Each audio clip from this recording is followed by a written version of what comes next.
Hello everyone, how are you? I hope everyone is good and doing it. As a Tenzing, welcome you all to the Competition Mania. As you all know, in this class we do daily the Hindu vocabulary. So इस session में हम लोग daily the Hindu vocabulary करते हैं और आपके 10 vocabulary हम लोग पर डे लेकर आते हैं. बट आज से हमको लेकर आना था, जैसे कि पेड बच्चे हैं.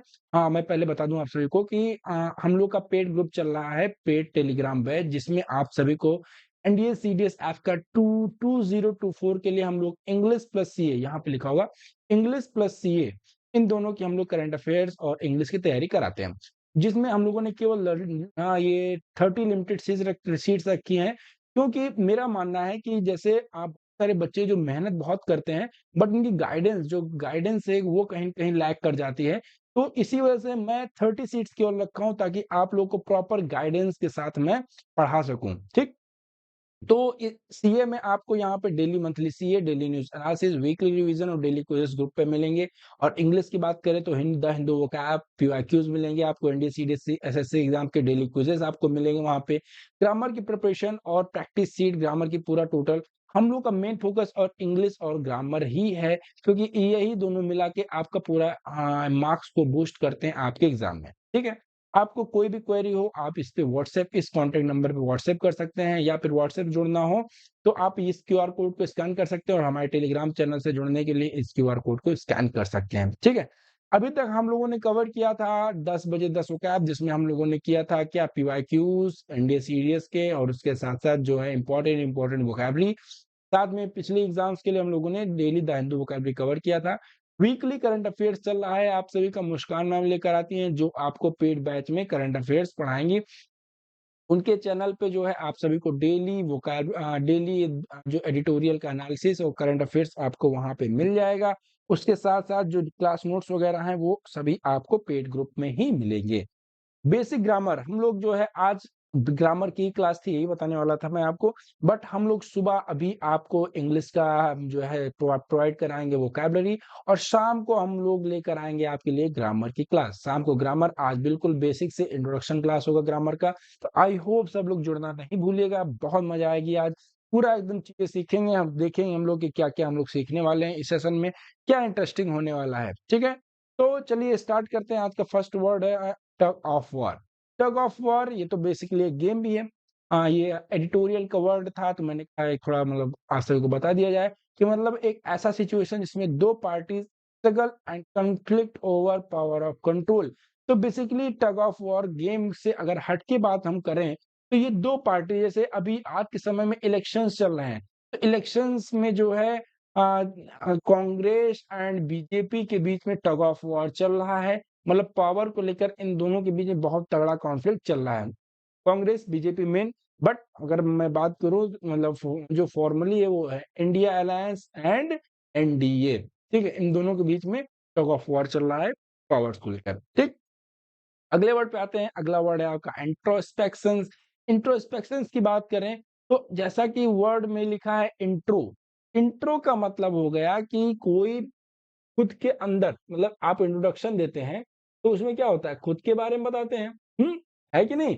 बट यहाँ पर जो है आप सभी लोग, इंट्रोस्पेक्शन का मतलब हो गया खुद के बारे में बताएंगे नहीं, खुद के बारे में स्पेक्ट रूट वर्ड लगा हुआ है.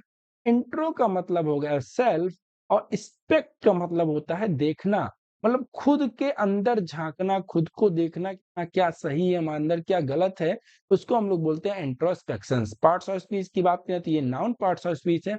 इसका मतलब होता है the process of thinking deeply and carefully to examine your own ideas, feelings etcetera. मतलब आपके जो विचार हैं, आपके जो भाव हैं, आपके जो फीलिंग्स हैं, उन सब के बारे में खुद को एक्सपेक्ट करना, उस पर एग्जामाइन करना कि यार कितना सही है कितना गलत है, उसको हम लोग बोलते हैं इंट्रोस्पेक्शन. ठीक है. अच्छा, इसमें जो है सिनोनिम्स की बात करो तो इसके बहुत सारे सिनोनिम्स हैं, बट जो मेन सिनोनिम्स हैं वो कंटेम्पलेशन और सेल्फ रिफ्लेक्शन, ये दो इंपॉर्टेंट सिनोनिम है.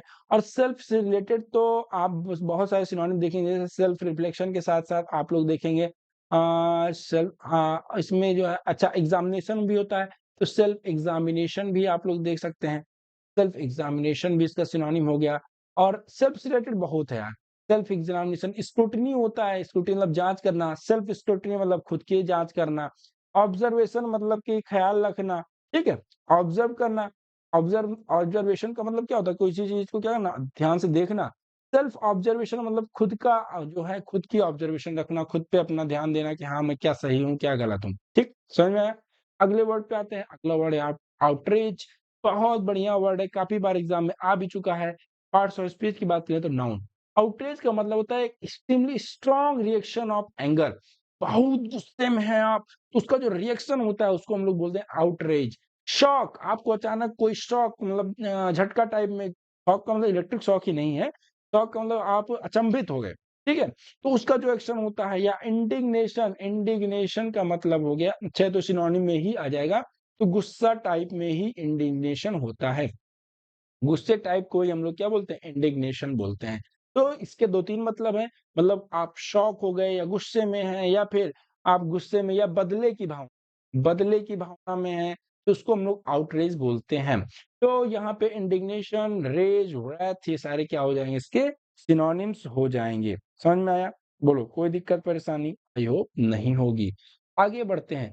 अगला ये आपके ईडीएस में पूछ सकता है। आप शायद पहले ये आ भी चुका है, ट्रबल वाटर। ट्रबल वाटर की बात करें, तो ट्रबल वाटर का मतलब जैसे कि अब आप लोग मतलब कि ये तो वर्ड से ही पता चल रहा है कि कोई क्या है, परेशान पानी। अगर कोई पानी परेशान है, तो मतलब क्या है? भाई कोई चीज़ क्या हो जो डिफ़िकल्टी से भरी हुई हो, कोई जो डिफ़िकल्टी से क्या हो, भरी हुई हो, कन्फ्यूज़न से भरा हुआ हो, प्रॉब्लम से भरा हुआ हो, तो उसको हम लोग बोलते हैं ट्रबल्ड वाटर। जैसा कि यहाँ आप लोग देख रहे हैं, ये अक्सर आपके एसएसबी में आप जाएँगे तो ग्रुप डिस्कशन होता है। ग्रुप डिस्कशन में क्या होगा कि 2 ग्रुप रहेंगे, किसी उन दोनों में से आप भी एक में रहेंगे, तो क्या होगा दोनों आपस में नहीं ये नहीं होना चाहिए, ये होना चाहिए, ये होना चाहिए, तो उसमें आपको क्या बहुत मतलब कि कन्फ्यूज़ स्टेट होता है यार क्या बोलें, क्या ना बोलें। तो उसमें आपको जो है फिर एक मतलब कि कह सकते हैं एक ऐसा एक्शन लेना होता है कि जिसमें दोनों ग्रुप को आप सैटिस्फाई कर ले जाएँ, दोनों को एक मत कर ले जाएँ, तो वहाँ पे आपको थोड़ा पॉज़िटिविटी नज़र आती है। तो ट्रबल वाटर का मतलब हो गया कि एक ऐसा सिचुएशन जो कि क्या हो फुल ऑफ डिफिकल्टीज़ हो, कन्फ्यूज़न से भरा हुआ हो, प्रॉब्लम से भरा हुआ हो, तो वहाँ पे ट्रबल वाटर यूज़ होगा। अगला है मिलिशियाज़। मिलिशियास की बात करें तो पार्ट्स ऑफ स्पीच का नाउन है, जिसका मतलब होता है आर्म्ड ग्रुप्स। कोई आर्म्ड ग्रुप्स सशस्त्र जो है दल होते हैं उसको बोलते हैं हम लोग मिलिशियास। जैसा कि यहाँ आप लोग देख रहे हैं कि इंडियन आर्म्ड फोर्सेस के जो हैं चीफ हैं तीनों, तो यहाँ पे ये हो गया आर्म्ड फोर्सेस का मतलब हो गया कि जो भी फोर्सेस जिनके पास क्या हो हथियार हो, चाहे इंडियन एयर फोर्स हो, चाहे आर्मी हो, चाहे नेवी हो, तो वही हम लोग मिलिशियाज उसको बोलते हैं आर्म ग्रुप्स को। बहुत सारे जो होते हैं प्राइवेट भी होते हैं, ठीक है? समझ में आया? अब यहाँ पे मैं बात करूँ मिलिशियाज की, तो एक गेम आता था मेरी बहुत पहले मतलब अभी भी है शायद, मिनी मिलिशिया, शायद ये ऐसे ही करके है। उसमें क्या होता था वो एक मतलब कि हम लोग को गोली मिलती थी, ऐसे घूम फिर के इधर-उधर जाना, मारना रहता था। मतलब बहुत पहले मैं खेला था, अभी तो इसको मुझे याद नहीं है कैसे क्या एग्ज़ैक्टली होता था। तो मिलिशियाज़ का मतलब होता है कि आर्म्ड ग्रुप्स, ठीक है? ट्रूप्स कह सकते हैं, बटालियन कह सकते हैं, इसके सिनोनिम हो जाएँगे। अगला वर्ड है कंसोलेट, सॉरी क्या कहेंगे इसको? कंसोलेट। कंसोलेट की बात करें तो पार्ट्स ऑफ स्पीच इसका क्या हो गया? नाउन। पार्ट्स ऑफ स्पीच क्या हो गया इसका? नाउन हो गया। नाउन का मतलब sir, noun is name of person, place और थिंग, जैसा कि हम लोग बहुत पहले से ही पढ़ चुके हैं। है कि नहीं? बोलो, समझ में आया? तो यहाँ पर हम देखें कंसुलेट का मतलब हो गया डिप्लोमैटिक ऑफिस, दूतावास। क्या बोलेंगे इसको? दूतावास। दूतावास मतलब जहाँ पे जो डिप्लोमैट्स हैं, वो जहाँ पे रहते हैं, उसको हम लोग बोलते हैं कंसुलेट।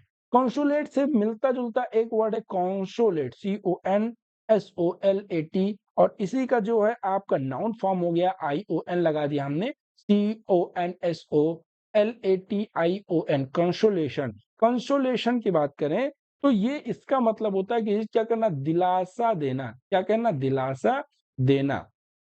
क्या कहलाएगा? कंसोलेशन कहलाएगा। या फिर कह सकते हैं टू अपीज़, टू सूदेन, मतलब कि क्या करना? एकदम हल्का कर देना किसी बोझ को कुछ, या इसको कंसोलेशन के कह सकते हैं, ठीक है?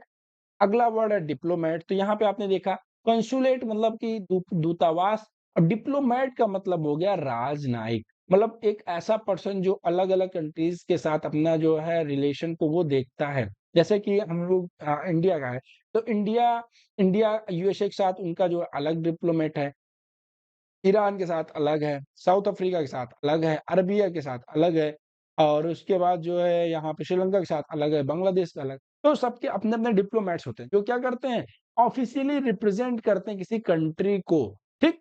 समझ में आया? जैसे कि यूएन में मीटिंग होती है तो इंडिया से डिप्लोमैट जाते हैं यूएन में, तो वो क्या हो गया डिप्लोमैट मतलब वो ऑफ़िशियली रिप्रेज़ेंट कर रहे हैं उस कंट्री को उस जगह पे, ठीक? अगला वर्ड है कॉन्फिडेंट और काफ़ी कन्फ्यूज़िंग वर्ड है इससे क्या जो कॉन्फिडेंस है इसको बिल्कुल भी नहीं रिलेट करना आप सभी को। डेंस अलग है, डेंट अलग है। डेंट का मतलब हो गया कि कोई एक ऐसा पर्सन जिससे आप क्या करते हैं अपनी बहुत करीबी जानकारियों को शेयर करते हैं। हर ग्रुप में एक पर्सन होगा। जैसे कि ये देखो, ये दोनों लोग क्या करते हैं आपस में ही दोनों लोग कुछ बहुत करीब बहुत मतलब कि समझ लो कि बहुत इम्पोर्टेंट चीज़ें डिस्कस कर रहे हैं। समझ में आया कि हाँ, उनका हाथ पकड़ के बता रहे हैं कि हम हमें तुम पे भरोसा है, तुम किसी को ये चीज़ नहीं बताओगे। You are my confident buddy. Confident buddy एक ऐसा बडी होता है, जिससे आप लोग क्या करते हैं, सारी बातें शेयर करते हैं, जो भी आप मतलब कि कैसी भी बातें हो आप उसको शेयर करते हैं, भरोसा करते हैं उस पे, ठीक है?